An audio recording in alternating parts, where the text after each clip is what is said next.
kamera oldida qulog'im bitta o'chdi. Bu qalb eshigi loyihasi. Biz insonlar bilan his-tuyg'ulari va ularda kechgan emotsiyalar haqida gaplashamiz. Endi boya tepada aytib o'tganimdek, niyatlar o'zgarmaguncha amallar o'zgarmaydi. To'g'ri. Bitta hayron bo'ldim. Bormikinman nahot men ichida degan narsa bo'ldi-da. Ada, oyi, mana boshda men aytdim, o'sha bahorda men sizni jo'nataman, lekin o'sha payt pulim yo'q edi, boshqam yo'q edi. Lekin Alloh beraman desa qochib qutula olmas ekanmiz. Assalomu alaykum, yaxshi insonlar. Bu men Javohir Ziyodulayev va bu qalb eshigi loyihasi. Qalb eshigi loyihasi bu birinchi soni. Bu loyihamizda biz insonlar bilan his-tuyg'ulari va ularda kechgan emotsiyalar haqida gaplashamiz. Bu ko'rsatuvimiz tayyorlanmagan va hech qanaqa rejissurasiz olinyapti. Ba'zi insonlarda ba'zi hikoyalar bor, ular bir marta aytiladi va boshqa aytilmaydi. Ya'ni qanaqa holatda birinchi aytilgandagi emotsiyani farqi juda katta. Bugungi mehmonimiz ham aynan mana shunaqa insonlarimizdan bittasi, oddiy inson, kimnidir qo'shnisi, kimnidir hamkasbi va kimnidir yaqin do'sti. Xush kelibsiz Tursunali aka. Rahmat bo'ling. Ko'rsatuvimizga, loyihamizga. Bu yerda turish o'zi og'ir edi. Bu suhbatga kelish, saralash jarayonida ko'pchiligini chaqirishga harakat qilib ko'rdik, lekin ulardan ko'pchilikdan rad javobini oldik. Chunki ko'pchilik ommaga emotsiyalarini olib chiqishga ozgincha qo'rquv bo'ladi va bu jasoratni siz his qilganingiz uchun va kelganingiz uchun sizga tashakkur birinchi navbatda. Kattakon rahmat taklif uchun. Gap boshlashdan oldin o'zim tanishtirib o'tsam. O'zbekchilikda bor-ku, birinchi gapingni salom bilan boshlagin edi. Shuning uchun bizni ko'rib turgan barcha insonlarga assalomu alaykum. Ismim Tursunali, yoshim 25 da. Shu Artgaz kompaniyasida bir necha yillardan buyon ham marketing, ham rob, qisqa qilib aytganda, barcha proseslardan o'tib, barcha vazifalarni bajarib kelgan oddiy bir xodimman. Taklif uchun kattakon rahmat. Aynan mana shunaqa emotsiyalarni umri haqida yoki-da shunda qanaqa bo'lgan narsalarni ko'rsatish uchun va berayotgan imkoniyatingiz uchun kattakon rahmat deb qolaman. Demak, siz ROP, ya'ni sotuv bo'limi rahbari faoliyati bilan shug'ullanasiz. O'sha sizni taniyman, Artgaz kompaniyasida faoliyat yuritasiz. O'zi umuman bu sohaga qanaqa kirib kelganingiz va bu kompaniyada qanaqa qilib natijalarga erishganingiz haqida ozgincha bo'lishsak, keyin asosiy o'sha emotsional nuqtaga o'tamiz. Unda boshlasak bo'ladi, bemalol. Endi Artgaz kompaniyasiga ishga kelishim o'zi bir qiziq voqea. Bundan oldin Favqulodda vaziyatlar vazirligi, o'sha Toshkent shahar boshqarmasida bir necha vazifalarda ishlaganman. Bu birinchisi matbuot xizmatida bo'lsa, keyinchalik qutqaruvchi lavozimida ishlaganman. Endi asosiy maqsadim desa bo'ladi, yoshligimdan ota-onam aytardilar, qutqaruvchi bo'lasan, boshqa bo'lasan, endi asosiy vazifa o'sha otam tomonidan tushardi. Ya'ni bizda bo'ladi-ku, bola tug'ilmasdan oldin kasbini tanlab qo'yish. Albatta. Shunaqa yo'nalishda katta bo'lganman. To tug'ilganimdan katta bo'lguncha sen qutqaruvchi bo'lasan, pajarniy bo'lasan degan narsalar. Endi u qon-qonimga singib, endi asosiy missiya odamlarni qutqarish menda degan narsalar bo'lardi. Shuning uchun o'qidik, o'rgandik, kollejda ham shu narsaga armiyaga bordik, keldik. Birinchi ko'rdim, qutqaruvchi bitta insonning o'zini hayotini qutqarar ekanda. Keyin bizda inspektor yo'nalishi bo'ladi. Inspektor tumanning hayotlarini nimadir qutqarish mumkin, xavfini oldini olish mumkin. Keyin menga matbuotchi bo'lish qiziq bo'lib qoldi. Nima uchun desa, endi menda chegara bo'lmaydi. Agar matbuotchi bo'lsam, profilaktikani butun respublikaga kerak bo'lsa, butun dunyoga olib chiqish imkoniyati bo'ladi. Shu yo'nalish bo'yicha ishni davom ettirganmiz. Demak, bir-ikki vaziyatlar bo'ldi. Umumiy vaziyatni qanaqa xulosa qildimki, agarda bu ishda davom ettiradigan bo'lsam, birovlar emas, o'zimning hayotimni birinchi qutqarish kerak. Ya'ni inson birinchi o'zining hayotini qutqarsa, keyin oilasini, keyin jamiyatni qutqarish kerak bo'ladi degan xulosaga kelib, Artgaz kompaniyasida ishni keyin boshlaganman-da. Zo'r. Birinchi Artgaz kompaniyasida ish boshlashim mobilov bo'lib ishga kirganman. Bu shu 2024-yilda bo'ladi-da. 2024-yilda, to'g'ri. Hozir ham qutqaruvchimisiz kompaniyada? Ha, mana sotuv bo'limi rahbari ham qutqaruvchi pozitsiyasida turadi, deb.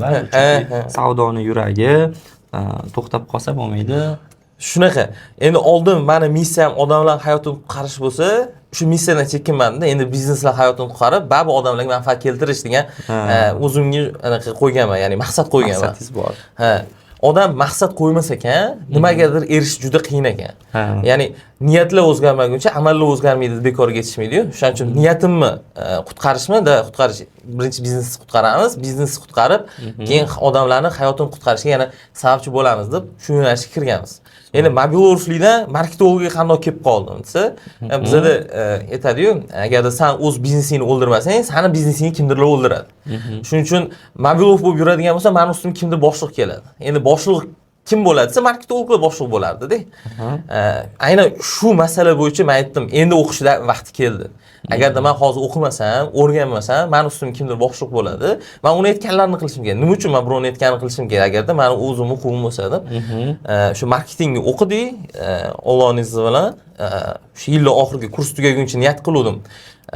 Marketing kompaniyada bo'laman. Yanvarda kursimiz tugadi. Kurs tugashiga yaqin men kompaniyada marketing o'qidim-da. Keyinchalik bo'ladigan bo'lsa, marketing va savdo bo'limi bitta kemadagi insonlar-da. Agar kema cho'kadigan bo'lsa, qaysi eshikdan cho'kayotgan foydasi yo'q-da, baribir hamma birdan cho'kadi. U marketing tomon, marketing cho'kadimi yo savdo bo'limi cho'kadimi? Bir xilda. Marketing tomonidan teshilsa, oxirida savdo bo'limidan cho'kadi. Savdo bo'limidan teshilsa, marketing oxirida cho'kadi. Shuning uchun parallelni savdo bo'limiga o'rganib o'zim qiziqishlarimdan bo'lardi. Zo'r. Tursunon aka, men sizni tushundim. Qarang, men sizni o'sha kompaniyada ishlash faoliyatingizni kuzatganimda bir voqeani eshitib qoldim, to'g'risini aytsam. Va sizni chaqirishimizga ham sabab aynan o'sha bo'lgan. O'sha voqeani tomoshabinlarimizga ham qiziq. Chunki ko'rsatuvimiz loyihasi ham, nomi ham aynan qalb eshigi bo'lgani uchun bizga o'sha bo'lgan o'sha kundagi sirli voqeani gapirib berishingiz kerak bo'ladi. Shuni qanaqa boshlangan, nimadan boshlangan, qanaqa emotsiya bilan tugadi, iloji bo'lsa o'sha paytdagi emotsiya bilan gapirib bersangiz zo'r bo'ladi. Endi buni emotsiyasini menimcha tasvirlab berish yoki aytib berish qiyin bo'lsa kerak, lekin harakat qilib ko'raman, o'sha bizni kuzatayotgan insonlar ham his qilish uchun. Endi boya tepada aytib o'tganimdek, niyatlar o'zgarmaguncha amallar o'zgarmaydi. To'g'ri. Shu. Menda hech qanaqa resurs yo'q, pul yo'q, boshqa yo'q. Aytayman-ku, mana marketingni o'rganayotgan paytimda qanaqadir oyligiga boshqada xizmat qilib yurardim-da. Ota-onamni umraga jo'natish yo ularga nimadir qilib berish degan xayol bo'lmagan. Faqatgina o'sha oylik bilan kun kechiraman, bo'ldi. Meni hayotim shu bilan ketadi degan xayolda bo'lgan. Yilni boshida o'sha marketing bo'lgandan keyin men o'zimga niyat qilgandim. Kompaniyada 4-chi gapim eshitiladigan inson bo'ladi degan. Va bu maqsadni men yil oxiriga chiqib qo'ygandim. Lekin Allohning izni bilan mart oyini o'zida men 3-chi odam bo'ldimki, ovozim eshitiladi, ya'ni rahbariyat meni gapimni qabul qiladigan savdo bo'limida-da. Aynan o'sha yerda men niyat qildim-da. Hali pulim yo'q, resursim yo'q, moddiyatim yo'q, lekin yonimda bitta qiz bor, yordamchim, Feruzmonovga aytgandim. Feruzmonov, men niyat qildim, inshaalloh yozda ota-onamga umra sovg'a qilaman. Qarang degan, lekin o'zimda hech qanaqa pul yo'q edi u yerda, boshqa yo'q, faqatgina niyatim bor. Faqat niyatim bor edi. Va keyin shuni ota-onamga aytgandim. Ada oyi, men sizga xudo xolisa shu umraga jo'nashni reja qilaman. Nima qilasiz deganda, endi o'zbekchilikda bo'ladi-yu. Ota-ona hech qachon o'zim demaydi, bolamga bo'lsin, boshqa bo'lsin. Sen umra boshqa narsani o'ylama, to'ying haqida o'yla. Pulni shunga yig', yo mashinaga yig' degan narsa bo'ladi va fikrimdan bir qancha qaytarishdi. Siz hali uylanmagansiz. Yo'q. Shunga keyin bo'ldiki, men aytdim, niyat qildim, xudo xolisa Alloh yetkazadi baba degan narsa bilan o'tdi-da. Endi 3 oy bo'ldi, men qaysidir nuqtada fikrimdan qaytdim. Ya'ni bo'ldi, men demak bu yoqqa yo'nalishim kerak ekan degan narsaga o'tdim. Lekin bir kun Qurbon hayiti arafasida o'sha Aziz aka keldilar-da. Ertaga Aziz aka kompaniya rahbari. Artgaz kompaniyasi ta'sis rahbari, bir yaxshi inson.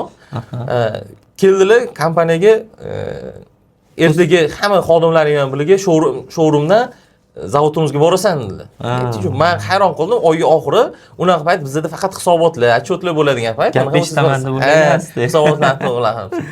Keyin tadbir bor, tadbirga keyin qilasan dedilar. Men aytdim, muhim bo'lmasa bormaylik, biz ishlarimizni qilaylik dedim. Yo'q, borgan gaplashamiz dedilar. Endi bordik, o'tdi, atmosferani ko'rsangiz, hamma xodimlar yig'ilgan. Masalan, 170 ga yaqin inson ishlaydi kompaniyamizda. keyin 170 dan ortiq. ha, To'g'rimi? 170 dan ortiq odam ishlaydi. Hammani yig'ganmiz. Samarqanddagilar hammasi kelishganda. Viloyat, filial filialimiz kelishgan. Zo'r. Endi birin-ketin e'lon qilyaptilar. Birinchi hayitinglar bilan tabriklaymiz, boshqa u yoq bu yoq kichik sovg'alarni hayit arafasida bo'lganda ha, Qurbon hayit arafasida bo'lgan. Bir kun oldin bo'lgan narsa shu. Keyin kompaniya rahbari shuni chiqdilar. Bizda maxsus sovg'a bor va u Ollohni baytiga chaqirgan insonlarni biz sertifikat bilan taqdirlaymiz dedilar. Bitta hayron bo'ldim. Bormikinman nahot men ichida degan narsa bo'ldi-da. Baribir odam anaqa bo'lib ketadi. Ha, so'roq bo'ladi. Keyin birin-ketin ismlarni aytyaptilar. Xodimlarni ismini aytyaptilar. Abdulaziz aka deyaptilar, bizning CEO'miz, yo bo'lmasa Bahodir aka deyaptilar. Keyin bir-ikkita top menejerlar aytyaptilar. Bittasidan keyin aytdim, nahot xodimlarni aytadilar degan emotsiya bo'ldi-da, o'zimda ichimda his tuyg'u. Chunki bir kun oldin o'yladim, eng katta sovg'a bu umra bo'ladi deb o'ylagan edi biz. Va bitta odamga berilsa kerak edi. Endi kompaniyamizning asosiy missiyasi, ya'ni Aziz akam bilan davomiy ishlashimning ham asosiy missiyasi bu xodimlarimni mashina va umraga jo'natish degan bu orzu bo'lishi kerak emas, bu odatiy hol bo'lishi kerak degan narsalarni bizga vision bera olganlar-da, ya'ni biz uni ishonamiz degan narsani o'tqizganlar. Zo'r. Keyin bitta aytdilar, Abdurahim Tursunali deyaptilar-da, hammani oldida qulog'im bitta o'chdi. Hech narsa emotsiya yo'q, boshqa yo'q. Bordim, sukunat bo'lib qoldi. Ha. Bordimda oldilariga faqatgina eslolmayman. Kattakon rahmat Aziz aka deganim esimga, yana joyimga borib qaytib oldim-da. Bir 5 minutlardan keyin hamma tabriklash tugadi. Tursunaliga yig'ladingizmi? O'tdami? Ha, endi yig'lash erkak kishi uchun mana shunaqa paytlarda bo'lib qolar ekanda, ya'ni ko'z yoshlari bo'lib qolar ekan. Nima uchun desa, chunki hozir siz gapiryapsiz, men badanim bijirlab ketyapti-da, shunga so'rayapman. Ha, ya'ni o'zi mana aytib berishimni o'zida ham bilsa kerak, hayajon qanchalik. Men aytdilar, shu aytaman, xayolim bitta o'chib yondida, qorong'ilashib, men eshitmadim yon atrofimda kim nima deyapti, qanaqa deyapti. Endi men 3 oy oldin umraga jo'natish degan prosta menda niyat bo'lgan. Lekin menda resurs bo'lmagan, pul yo boshqa narsa degan narsa bo'lmagan. Endi Allohga tavakkal, o'sha sababiyat olamida ishlaymiz, o'sha yashaymiz, sababiyatini qilib yurganman. Shunga loyiq ko'rganlarni, ya'ni sababini qilib berganlar uchun ham o'sha hozir o'zim ham aytib ko'raman. O'sha Aziz akaga kattakon rahmat. Ya'ni maqsadimni bir qismini bo'lsa ham qilib berishga, yordamlashganlar uchun-da. Keyin bitta tugadi hamma narsa, yonimizdagi operatorlar ham borganda endi. Biz shunchalik baqirdi, eshitdingizmi deyapti-da. Men aytaman, hech kim eshitmadi. O'tdimi? O'zi gapirdinglarmi deyapman-da, ya'ni qarsaklar bo'ldimi? Videoga olib turishgan, mana biz baqirdik deyapti. Endi shunaqa emotsiya bo'ldi.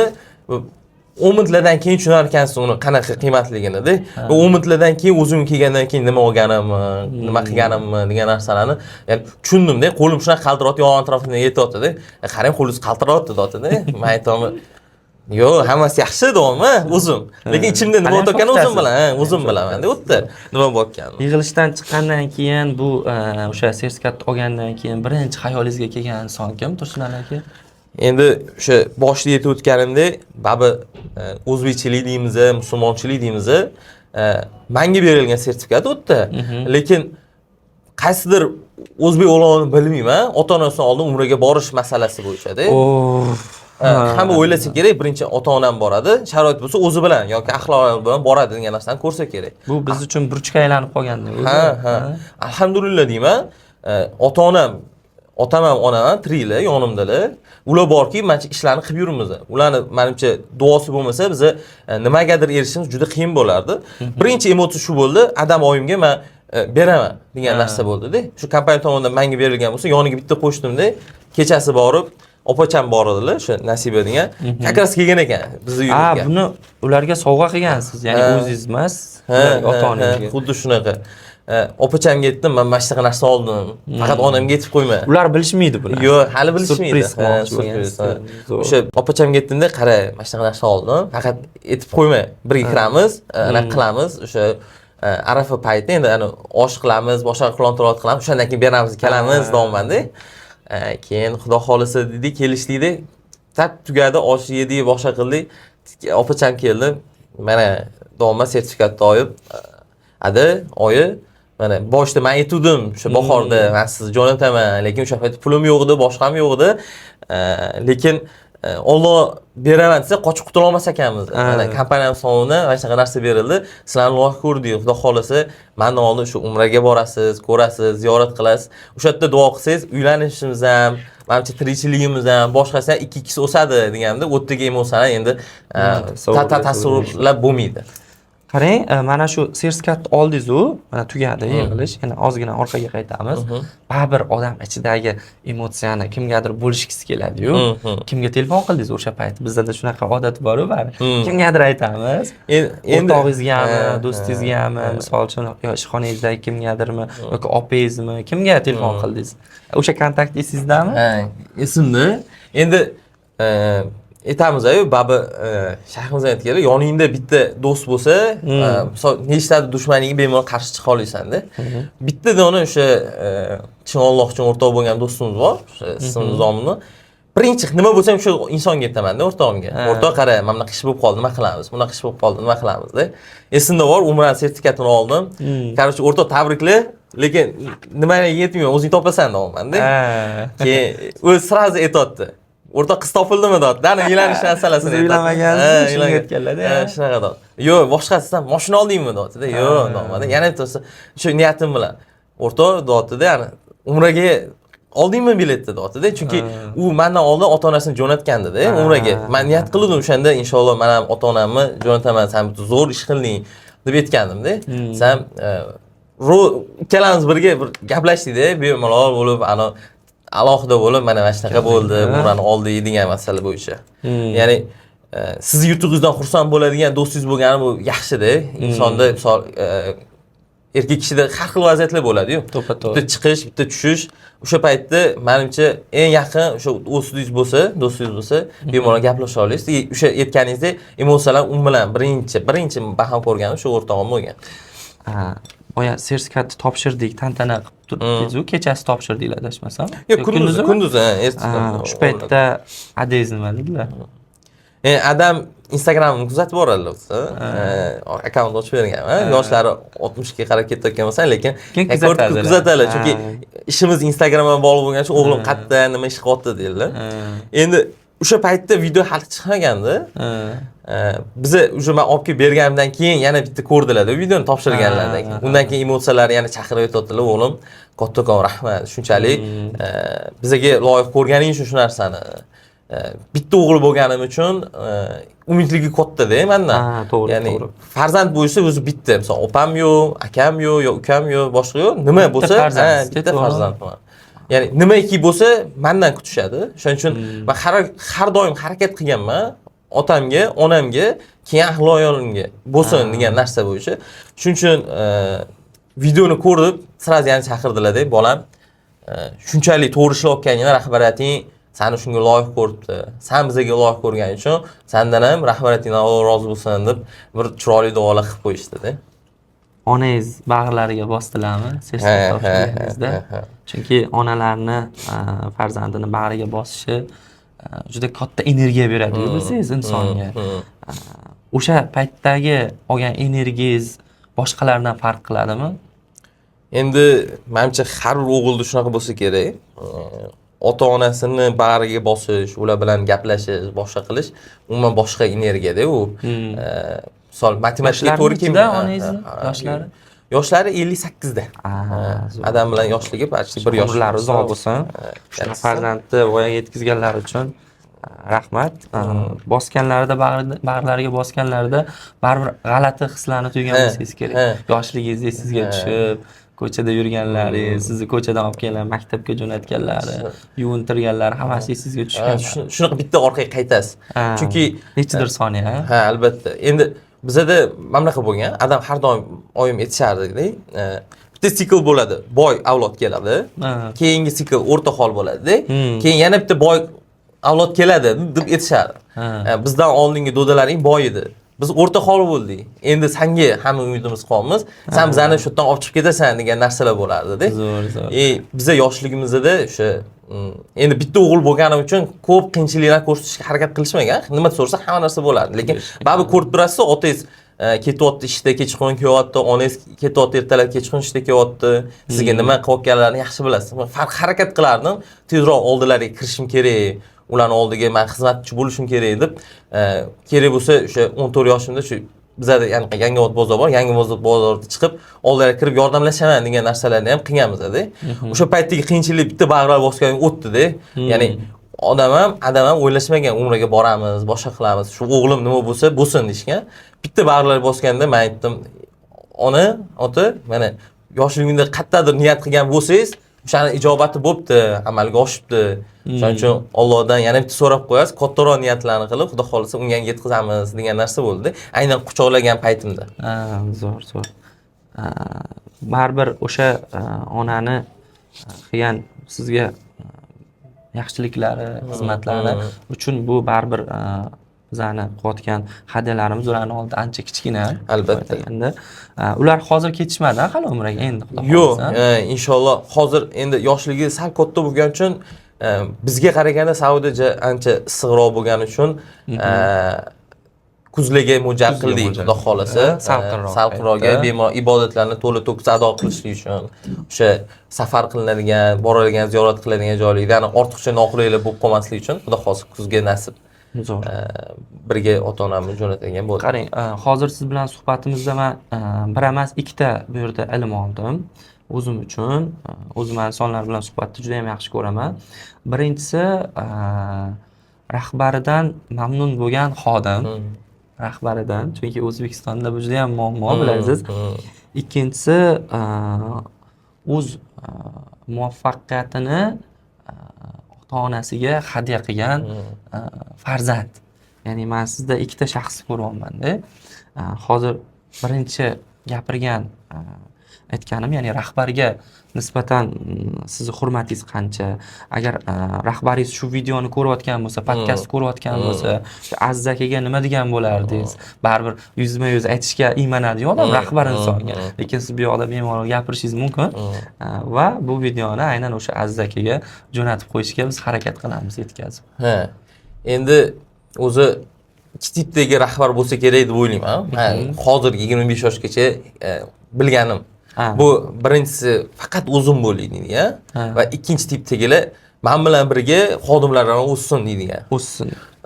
So'zsiz ayta olaman, Aziz aka shu ikkinchi tipdagi inson, ya'ni men bilan birgalikda xodimlarim ham o'ssin, o'rgansin, qilsin va men nima o'qiyotgan bo'lsam, ular ham shu narsaga erishsin degan narsalarni birinchi etapga qo'yganlar. Haqiqiy lider ekanlar.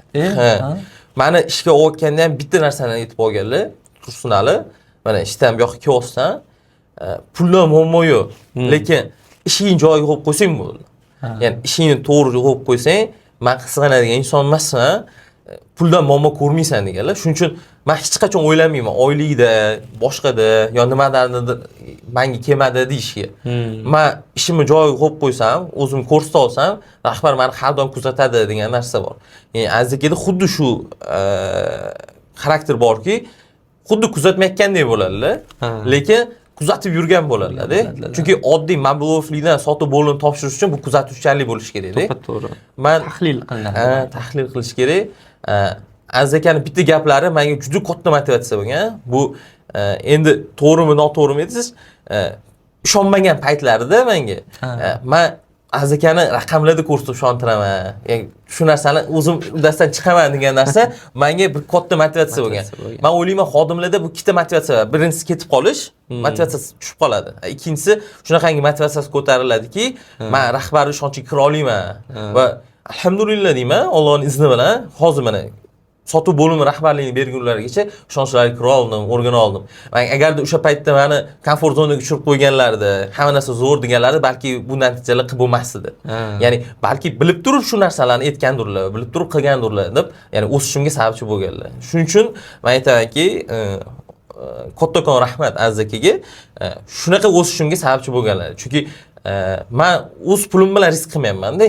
Aziz akani pullari bilan kompaniyani risk qilyapman va shu imkoniyatni, ulkan bir tajribani menimcha 25 yoshli bolaga hech kim ishonib topshirmasdi. To'g'ri. Qarang, mana bizani jamiyatda juda ham ko'p kompaniyalar mavjud, bilasiz. Mana shu kompaniya rahbarlari uchun Aziz aka namuna bo'lib bera oladilarmi? Ya'ni ular ham xuddi shunaqa yo'ldan yurishsa va xodimlariga mana shunaqa e'tibor qaratgan holatda berishsa, nima deb o'ylaysiz? Jamiyatimizda nechidir foizga xodimlarning samaradorligi oshadimi? Yoki misol uchun o'ylab yurgan niyatlariga tezroq erishadimi? Qilayotgan harakatlari shunga qarab o'sadimi? Nima deb o'ylaysiz? Albatta o'sishi aniq %100. Nima uchun desa, endi kompaniya rahbari kirib olib biza bitta kemadamiz deb o'zi Mercedes chiqib bu yoqdagilar peshkom yurgan bo'lsa, bu xodimda rahbarga ishonchsizlik kamayadi-da. Ya'ni azdiki har doim aytadilar, o'ssak birga o'samiz, cho'ksak birga cho'kamiz. Bu kompaniyaga shunchaki ishchi bo'lib qaramalaring. Ya'ni o'zingning kompaniyangdek qaralaring. O'zing boshliqman dedilaring. Shu yerda men nimadir o'zgartirsam o'samiz degan narsani qaralaring deb aytadilar va bizda kelishilmagan oylik to'lovlardan tashqari ko'plab narsalar beradilar. Bonuslar. Ya'ni bu ro'zg'or masalasi bo'lishi mumkin. Bizani ya'ni bonus masalalarimiz bo'lishi mumkin. Ta'minot. U kelishilmagan oylikda %100 hech kimga 170 nafar xodimga o'sha ro'zg'or masalasini qilib berish shunchaki Allohning roziligi uchun-da. Endi buni videoda aytish qanchalik to'g'ri noto'g'ri bilmayman, lekin boshqa kompaniya rahbarlari shuni qiladigan bo'lsa, barakasi bo'ladi va kompaniyani karra o'sishga sababchi bo'ladigan omillardan biri deb o'ylayman-da. Biza mana 5 yilda shu Artgaz kompaniyasini qilgan bo'lsak, nomini o'zgartirib rivojlangan bo'lsak, oxirgi 2 yilda почти 5x o'sib ketdik. Nima uchun desa, 30 ta xodimdan 170 ta xodimga yetyapmiz. Va hozir yana kengayish arafasidamiz. Bularning asosiy negizi biznesni zo'r bilishda deb o'ylaysizmi? Yo'q. Bilimli, olim insonlar qanchasi ishsiz yuribdi. Lekin aynan mana shu sababda xodimlarni rozi qilishda, ularni o'quv amaliyotida, boshqasida hammasida yordam, oilaviy jihatdan, misol kimdir menga pul kerak desa-yu, lekin unga bermasa, ana xodim ishga bo'lgan munosabat o'zgarib qoladi-da. Kompaniya rahbari aziz ekan, har doim nech pul kerak? Buncha kerak, men ol, oyligingdan sekin-sekin qilib beraversan, qilib bermasang ham roziman deb har bir xodimni rozi qilishga harakat qiladi-da. Va buni asosiy o'sish nuqtasi shu deb o'ylayman. Men o'zim ham eshitgan edim, kompaniyadami, qayerda bo'lsa ham jamiyatda hammani duosi o'tmasligi mumkin, lekin bitta odamning duosi evaziga hammaga ta'siri o'tib ketib qoladi. Kompaniyalardagi o'sha o'sishlar ham shunga o'xshagan jarayon deb o'ylayman men o'zim. Zo'r. Qarang, keyingisi mana o'sha ikkinchi mavzuni aytdim. O'z muvaffaqiyatini ota-onasiga hadya qilgan farzand sifatida o'z tengdoshlaringiz va jamiyatimizdagi sizdan kichkina bo'lgan, kerak bo'lsa katta bo'lgan insonlarga nima tavsiya bergan bo'lardingiz? Endi agarda ota-onasi tirik bo'lib, ularning xizmatini qila olmayotgan bo'lsa, ko'zini ochishini aytardim. Har bitta yoshga, o'zim tengimga, kerak bo'lsa o'zimdan kattalarga. Va ular g'animatligini tushunishlari kerak menimcha. Aynan ularning duosi sababgina o'sa olamiz-da. Ya'ni bitta rivoyatni eshitgandim. Jangga ketishlar oldin har doim sovutsiz chiqarganlar. Endi sahobaning ismlari esimdan chiqib qoldi, lekin shunday jangga shunda chiqib ketar ekanlar-da. Keyin bir kun qarasa sovuqlarda chiqayotgan ekanlar jangga. Keyin nimaga oldin sen unaqa sovuqsiz chiqarding? Ne endi sovuq bilan chiqansa, endi men duo qiladigan ota-onam yo'q deb aytilgan ekanda. Mana shu narsalardan ibrat olish kerak deb o'ylayman-da. Har bir chiqayotganimizda, yurayotganimizda, ish qilayotganimizda ota-onaning duosi %100 kerak bo'ladi. Biz sababiyatini qilaveramiz, ilm olishimiz kerak, boshqa qilishimiz kerak, ishlashimiz kerak deymiz. Lekin o'sha vaziyatda ota-onaning duosi bo'lmasa, menimcha katta ehtimol bilan zo'r bo'lib ketmaysiz, chunki hamma narsa babu duoga borib taqaladi-da. Kompaniya rahbarimiz shuni qidirdilar, azizki, har doim o'rgatardilar. O'sha ilm menga dars bo'lib qolgan, boshqalarga ham dars bo'lsin uchun aytib beraman. Ota-onadan so'raylar, nima orzulari bor. 5 ta so'raylar dedilar, hammasini seni yuksalishing uchun ishlatadi. Sen uylansang, sen u qilsang, bu qilsang deydi. Endi qolgan 5 tasini so'raylik, kichik orzulari nima ekan dedilar. Misol u bo'lishi mumkin, bundan nimadir kiyish, yo Amrisoga chiqish, yo nimadir samolyotda uchib ko'rish degan, ya'ni kichik orzular bo'lishi mumkin. Aynan o'shalarni amalga oshirib turib, borib duolarni olgan, mana o'sha yerdagi duo hech qanaqa shaf-shubhasiz javob bo'ladi dedilar-da. Mana shu instrument ishlatganimdan keyin mana ishlarni yurish boshladi deb o'ylayman-da. Men so'rardim, "Adajon, mana shunaqa, nima xohlaysiz?" Men bunaqa narsa xohlardim. O'sha narsani kichik narsani berardim-da, endi bitta duo qiling dedim. Duo olishni ham o'zi qonun qoidasi bor. Shunday siz ota-ona duo qilaveradi, lekin ularni bitta xursand qilib turib duo qilib oladigan bo'lsa, duo oladigan bo'lsangiz, duolari juda kuchli bo'ladi. Uni to'xtatish qiyin bo'lib qoladi va o'sha umrida masalasida ham xuddi shunaqa. Har bitta bolani shu Instagramda ko'rib o'tirsangiz, reelsizdan chiqib qoladi-yu, umrani berayotgani, uni ota-onasini emotsiyalari. Endi beixtiyor ko'zingizga yosh keladi o'sha paytlarda. Va niyat qilar ekansiz baribir, o'g'limiz, erkakimiz, oilada boquvchimiz, ota-onamizni mana shunaqa safarlarga jo'natishimiz kerak degan narsalar ichimizdan o'tadi. Endi asosiy Reelsdan ko'p motivatsiya olmaganman, o'sha aytganimdek yaqin o'rtog'im Zomnim bor, ota-onasiga berganida men juda katta emotsiya olganman-da, ularni safarga jo'natayotgan paytda. Inshaalloh Alloh nasib qilsa, hozir meni sharoitim yo'qdir, lekin Alloh o'ziga oson qilib qo'yadi deganimda, mana o'shanga erishganimda men aytganman, bo'ldi, alhamdulillah. Ya'ni niyat bo'lsa bo'ldi ekan. Amallar keyin sekin-sekin o'sha niyatga qarab o'zgarib borar ekan. Ya'ni dunyoga yetganda maqsad qo'yish kerak ekan dedim-da. To'g'ri. Zo'r. Bu qalb eshigi loyihamiz o'sha davom etaveradi. Balkim 15-20-soni, balkim o'sha ota-onangiz umriga borib kelgandan keyingi tasavvurlarda balkim onangiz bilan yoki otangiz bilan birga sizni yana shu ko'rsatuvimizga yoki loyihamizga chaqiramiz. O'sha paytda bo'lasiz. Baribir kutayotgandirsiz. Ota-onangiz Madinaga borib turib, o'g'lim biz yetib keldik degan xabarni menimcha kutayotgan bo'lsangiz kerak, to'g'rimi? Buni ham baribir ta'siri boshqacha. Shunaqa. Demak, bugungi suhbat uchun sizga katta rahmat, Tursunon aka. Vaqtimiz chegaralangan, bo'lmasam siz bilan juda ko'p suhbatimiz bor edi. Keyingi loyihalarda, keyingi ko'rsatuvlarda yana siz bilan ko'rishamiz. Agar tomoshabinlarimizga so'nggi gaplaringiz bo'lsa, keyingi dasturgacha bo'lgan gaplaringiz bo'lsa, sizga 30 soniya vaqt beramiz.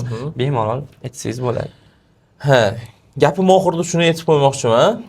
Insonda ota-onani rozi qilishdan keyingi turadigan vazifalardan biri o'z hayotida bitta mukammal ustoz topish deb o'ylayman. Meni hayotimni dunyoga kelishimga sababiyat ota-onam, tarbiyalashimda katta bo'lishimga ota-onam sababchi.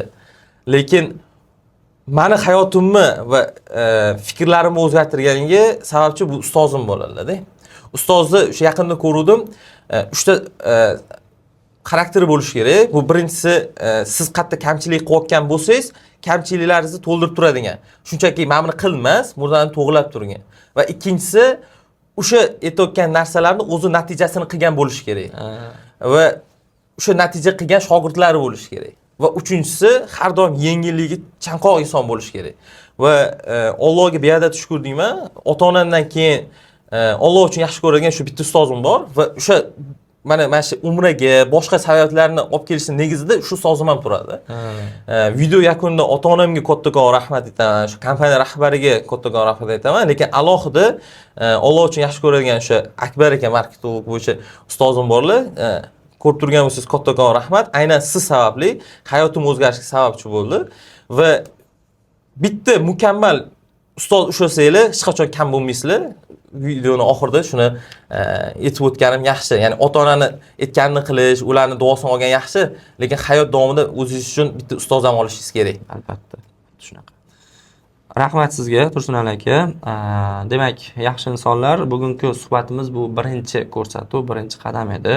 Qalb eshigi hali yana davom etadi va bu davomiylik uzoqroq bo'lishini xohlasanglar va bu ko'rsatuvimiz ozgina qalbinglarda erish uyg'otgan bo'lsa, sizlarni qimirlatgan bo'lsa, nima qilish kerak? Обязательно, ya'ni albatta bu videoni yaqin insonlaringizga, u sizni xoh do'stingiz, yaqiningiz, opangiz, ukangiz bo'lsin, albatta jo'natib qo'ying va ular ham mana shu ko'rsatuvda qachondir ishtirok etishlari mumkin. Keyingi ko'rsatuvimizda, keyingi loyihamizda ko'rishguncha sog' bo'linglar, salomat bo'linglar va bizga obuna bo'linglar.